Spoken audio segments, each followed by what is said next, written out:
Emperor Joker. Once, Joker got bored of the same old tricks. Then Mr. Msizptok, a fifth-dimensional prankster with god powers, made a mistake. He gave Joker just 1% of his magic, just a taste of creation itself. But Joker, being Joker, used that tiny spark to steal the rest. Soon, he wasn't just a clown anymore. He was the universe's nightmare. He bent time, space, and every mind inside it. Cities twisted like clay. People turned into jokes only he could laugh at. Superman woke up in a dream that never ended, trapped in a world where Joker was God and reason was gone. He killed Batman over and over, each time crueler than before, just because he could. One day he even ate China, all because he got hungry. That's the kind of madness he became. Playful, powerful, and terrifying beyond words. But even with nearly all of Msizptok's power, a small piece stayed out of reach. That sliver of human obsession, the need for Batman, became his undoing. Superman found the crack in the madness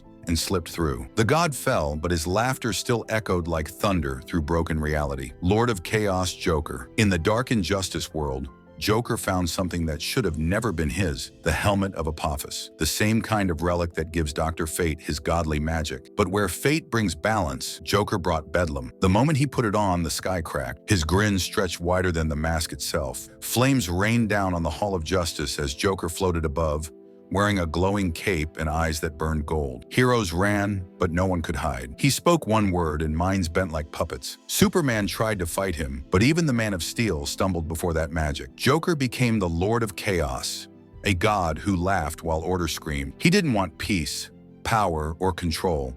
He wanted the world to dance in madness. And for one terrifying moment, it did. Fire tore across the sky, and even Dr. Fate trembled. But chaos eats itself, and deep inside that helmet, the dark god whispered back. For all his power, Joker could never stop being Joker. Too wild to rule, too crazy to last. The Batman who laughs.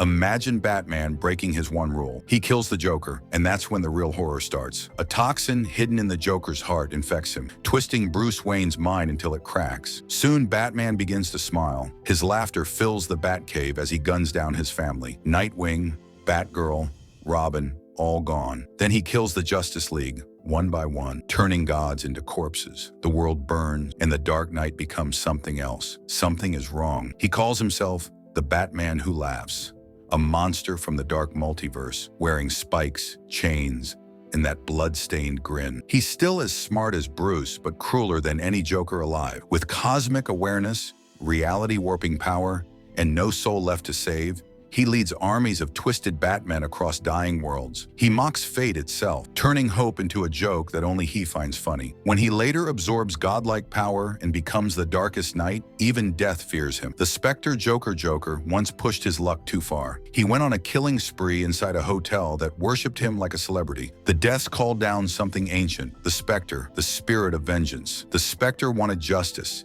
He dove into Joker's soul to understand why the madness never stopped. What he found was worse than hell itself: pain, laughter, emptiness. And somehow, in that storm of insanity, Joker took control. For a heartbeat, Joker became the Spectre. The clown wore godhood like a costume, reshaping the world with the power of divine punishment. He could have destroyed everything. He had the might of heaven and hell in his hands. But guilt hit him harder than any hero ever had. The souls of the people he killed screamed in his head, and for once, Joker couldn't laugh. The Spectre broke free and took his power back. It was a short reign, but for that brief burning moment, the universe looked into Joker's eyes and saw the face of vengeance, smiling back. Joker Robin. In a broken world at the end of everything, Batman walks through a desert with a jar in his hand. Inside the jar, Joker's head, still alive, still talking. The apocalypse had come, cities fallen, gods forgotten, and now these two old enemies had no one left to fight but each other's memories. Yet somehow they became partners. Joker cracked jokes while Batman searched for hope among the ruins. Then came the twist.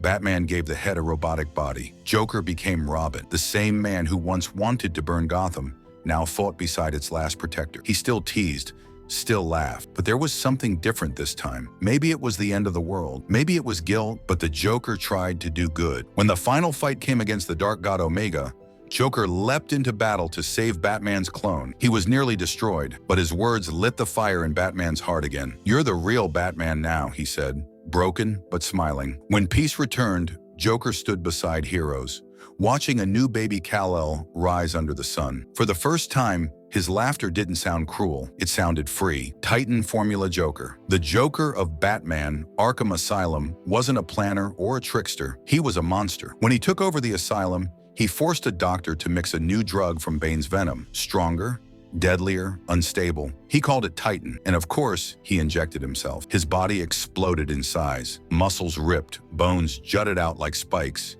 Skin stretched until he was barely human. His laughter roared through the halls as Batman faced a creature that was more beast than man. Titan Joker was pure chaos.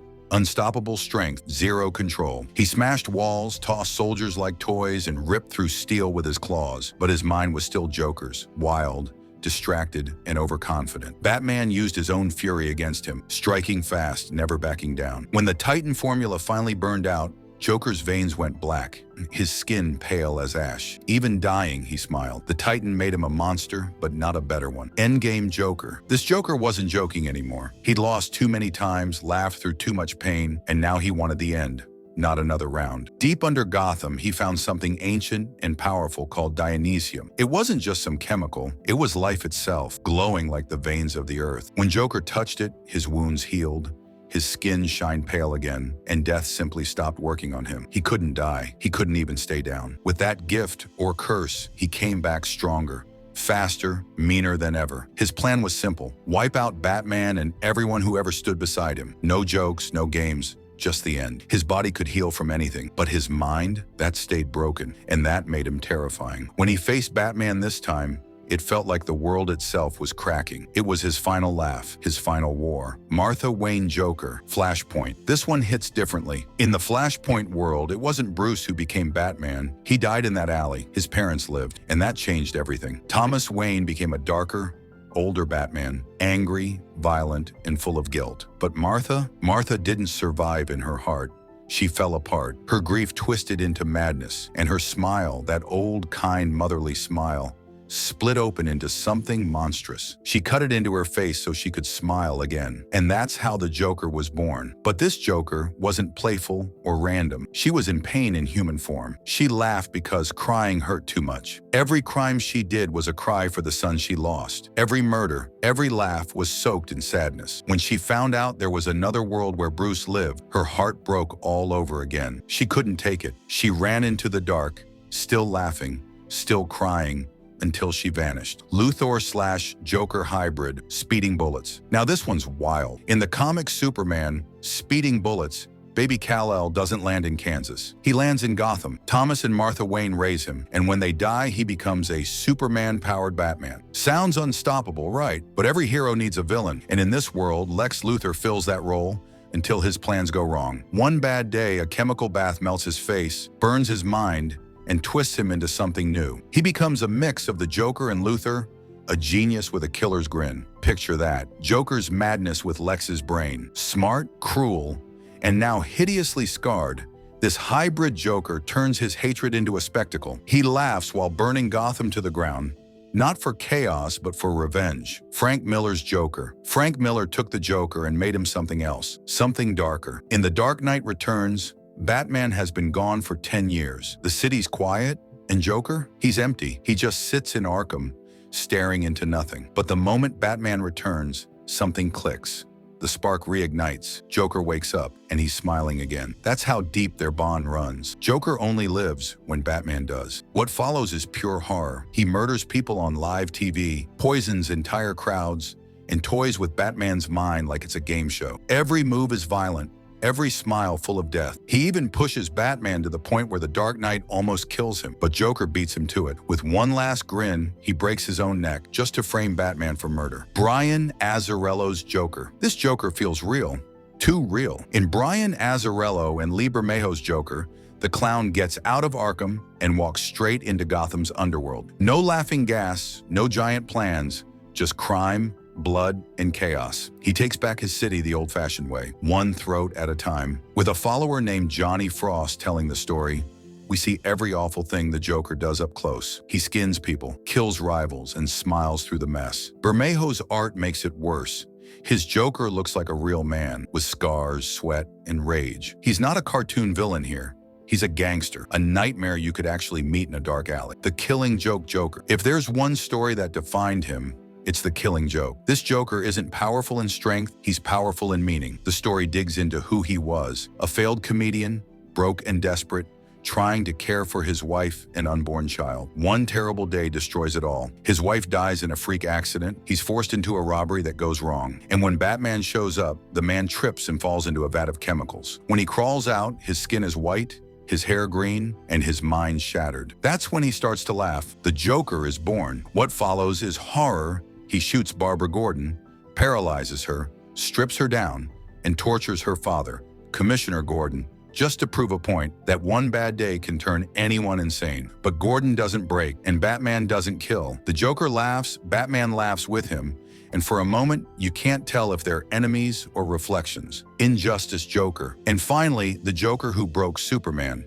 In the Injustice universe, he goes beyond Gotham. He goes after gods. Joker uses Scarecrow's fear gas on Superman, making him think Lois Lane is Doomsday. Superman kills her and their unborn child with his own hands. The second her heart stops, a bomb goes off, wiping Metropolis from the map. In one move, Joker destroys Superman's world. Batman can only watch as his best friend snaps. Superman grabs Joker by the throat, lifts him up, and punches through his chest. Game over. The Joker wins by dying. That one act shatters everything. That's all for today. Which one shocked you the most? Tell me in the comments. Hit like if you enjoyed it, and subscribe for more crazy DC stories coming next.